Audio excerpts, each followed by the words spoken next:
Hi, friends. Gene Valentino from the Grassroots Truthcast.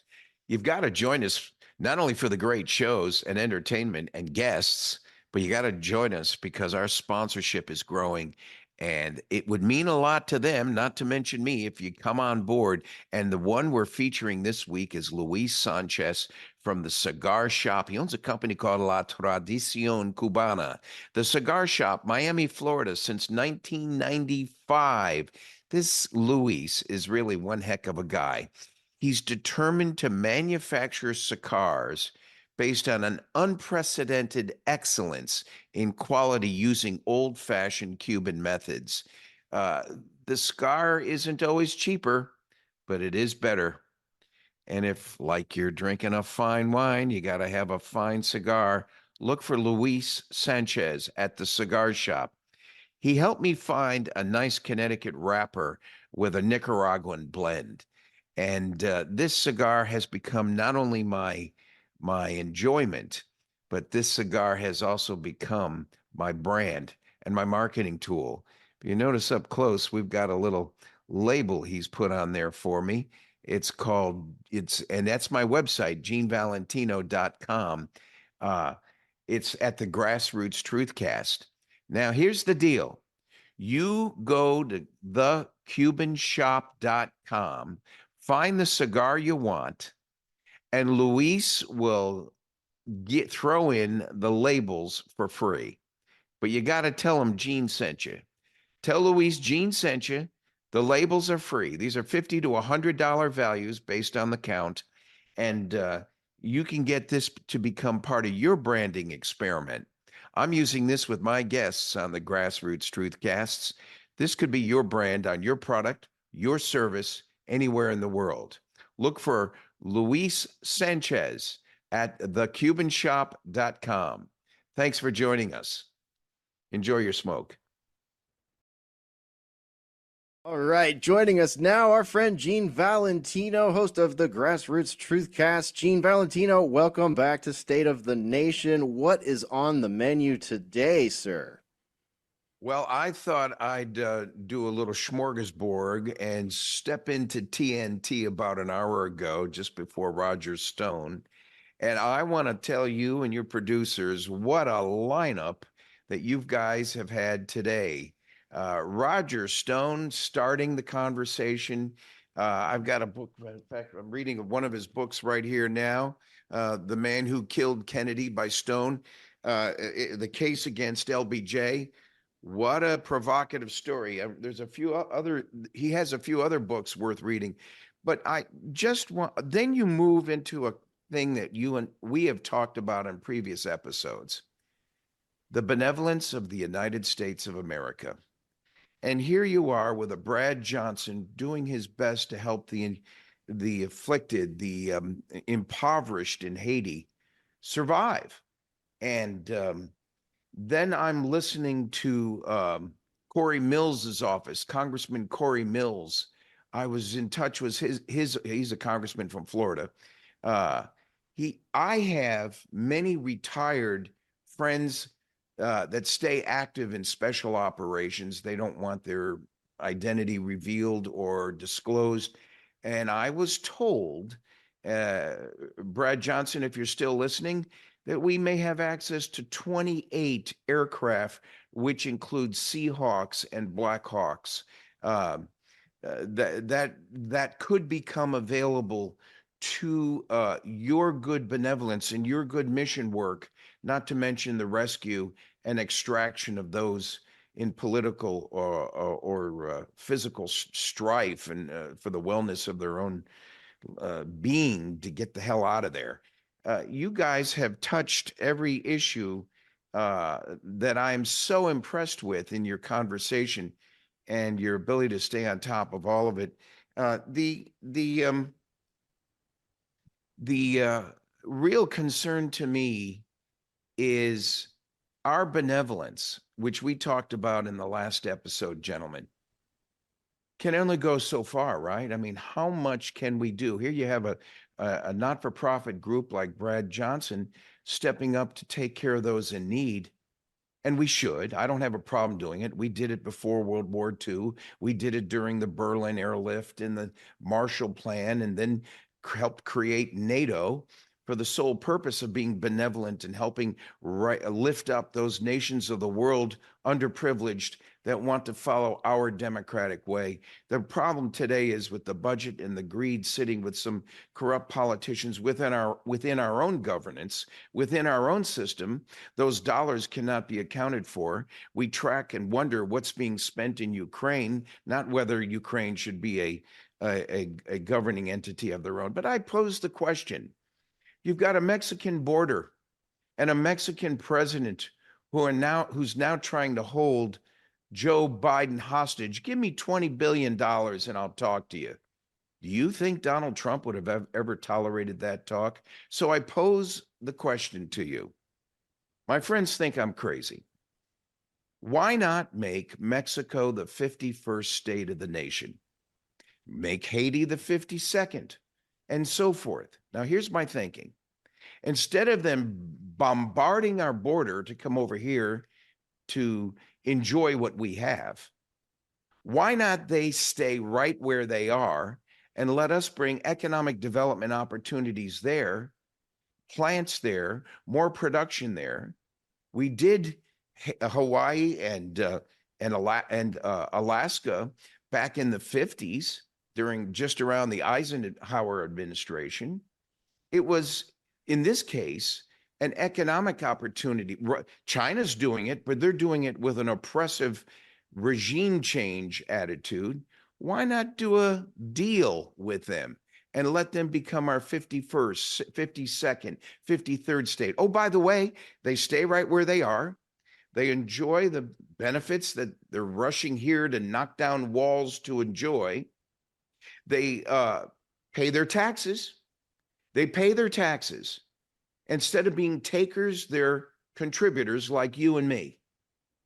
And they become the culture, the genesis of a culture that's changing in the United States now spreads into other states of the United States, not just the 50 states we have. And you want to earn the right to become a state in the United States, the Union of the United States of America, then you follow the checklist. You pay your price by paying your taxes. You contribute. You become productive. You become wage earners, and you enjoy those benefits. And oh, by the way, I heard what Timothy was saying, or what you were saying, Hesh. I might want to own some of that waterfront land myself. And why shouldn't I? They're a 51st state of the nation. It's not restricted to just the state of Mexico. It would be to anyone else, just like they're coming to Florida now, just like they're coming to Texas to enjoy the riches we have and the rules we have in the governances of our states. Very interesting idea. I hope it's considered in the future. It is an interesting idea, Gene. As my erstwhile father-in-law, may he rest in peace, once told me, no flag in the world screams empire more than the American flag with its 50 stars. We can always add to it, he said. So why not add a couple more stars, or 5 or 6, or whatever it turns out to be? You wouldn't be putting any more burden on FBI because they already don't follow up on cartel crime, right? So it's not like they'd be putting in any extra hours. I think Puerto Rico would have something to say about that. I think they called dibs a while ago, but it is an interesting concept for sure. Yeah, it is a republic that I should say, Puerto Rico is like a republic that has the ability to engage with us through treaties, but they don't enjoy the privilege of full statehood, but they do have some representation in Congress. I think it's disparate and inconsistent with a lot of other regulation we have in this nation. I suggest Puerto Rico become a state. And we have business relationships there now, but they can pay their taxes like we are. And they can also be a beneficiary of the healthcare system. In fact, it gives us a leverage to expand our healthcare system in a more coordinated way. And by the way, with more actors and players in the game, we don't have to rely on China, whether it's fentanyl or any of the other drugs we desperately need in our medical system. I'm picking on the medical system at this second, but I can give me a few. We'll get these other nations to help us back reinstate agriculture and all the other industries that we've given up on. And poor farmers in the States have felt the need to sell their land off only to realize after the fact they've sold it to China right next to a military base. That's the kind of stuff we can take back and protect this nation and the beautiful sovereignty that Europe once envied after World War II.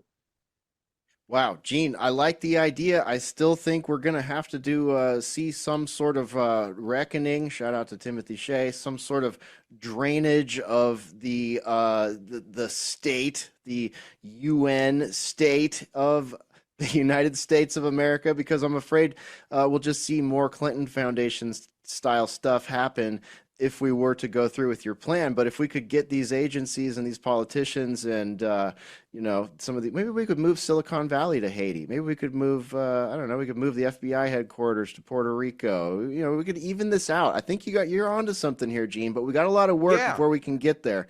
Gene, we're almost out of time. Take us out. Make sure people know where to find you. Thank you, guys. www.genevalentino.com or www.grassrootstruthcast. Please subscribe. You'll see all our TNT episodes there as well. And it's wonderful to see that you guys are protecting America and keeping the word out as you broadcast worldwide. I think the world needs to see everything else, not just what they're hearing in the myopic media around them. And TNT is that answer. That's right. Well said, Gene. Thank you for your insights. We always appreciate having you here, and we'll look forward to your next appearance here at State of the Nation on today's News Talk TNT.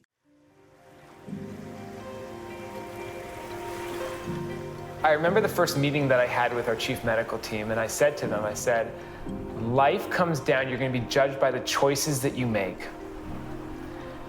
And when the choice to start this company came up, it was a no-brainer, because we all need to fight for what we believe in, and we need to strive for something.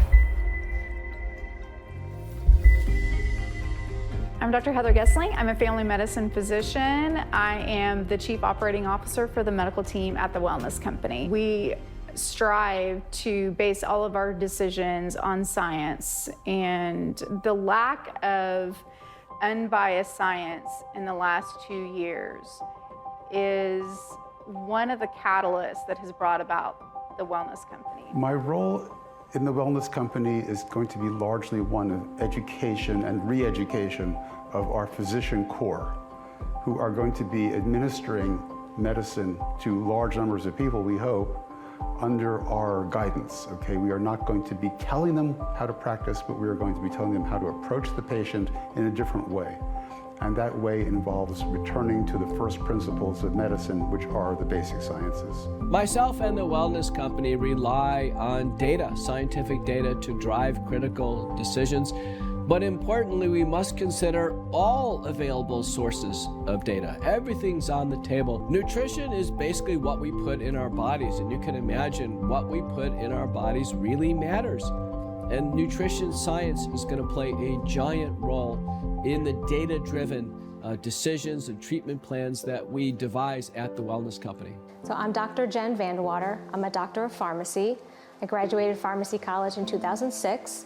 I worked mostly for retail pharmacies, and through the years I noticed that it became very robotic. The pharmacy industry was no longer about patient care, and it became more fill prescriptions, give shots, anything you could do just to keep busy. There was no time for patient interaction and patient well-being. But while I was there, I was still seeing that people were on lots and lots and lots of medications. So as I was watching doctors prescribe more and more, I thought, well, how can I assist and help the patient realize they may be on too many medications? Current medical practice is so completely off the rails that it almost has to be destroyed and rebuilt from the ground up. because we have allowed ourselves to be taken over by pharma for the most part. Most doctors just prescribe, they treat numbers as opposed to patients. They don't reverse disease, they maintain chronic disease.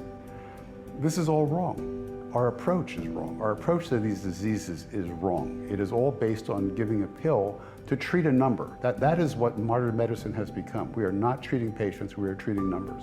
It's always been said that an ounce of prevention is worth a pound of cure. And if we can prevent an illness, we can prevent suffering, potentially hospitalization, progression of disease, and death. So prevention is absolutely critical. I see creating an integrated healthcare system that focuses on prevention versus being reactive. I see a company that's going to continue to have amazing products and put third-party products on our store and in our platform that are vetted by some of the best physicians in the world. What makes the wellness company's approach unique is that we're coming at different angles. We're not just coming into one area of health, we're coming into education. We're coming into training even providers on what health actually looks like. We've been kind of confused and misguided through the years, so the wellness company is hitting it in a way that nobody else has hit it before.